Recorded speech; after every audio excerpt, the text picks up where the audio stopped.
allow them to be going around na magyabang ng kung ano-anong sinusuot at kung ano-anong dinadala. Ngayon, nagpa-interview ako, kailangan daw nakarilo ko, kaya naka-stainless akong relo. Pero usually, hindi ako nagre-relo. Sabi nila, baka daw overacting na wala man lang daw ako relo. Tsaka nagbihis pa ako, dapat round neck t-shirt nga lang ang suot ko eh. Pero ito pong binanggit sa man, tinuro nyo sa kanila yung mula na maliliit pa sila. Oo, of course. Hindi siya madali eh, no? Kailangan tinuturo sa mga bata na matuto ng simpleng buhay.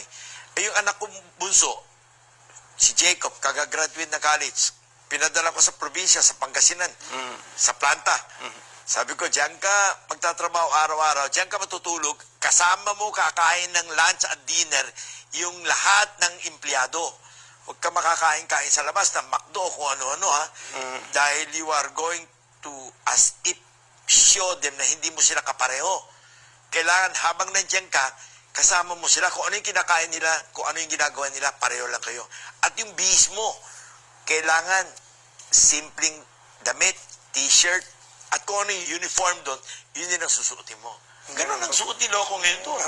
Ano po yung kwento niya tungkol siya? Na happy siya?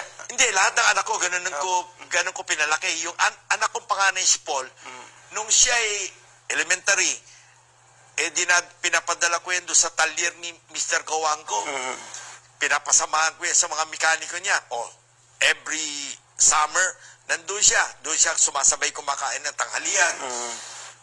Di nasanay siya. Ang tawag niya sa mga mekaniko, kuya. Ang tawag niya sa mga tubero at electrician, kuya. Ay, lumaki na maayos.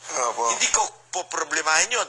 Pare, kung pinalaki mo yung mga anak mo malalaking ulo, baka makipagsunto ka sa security guard sa kalye yun.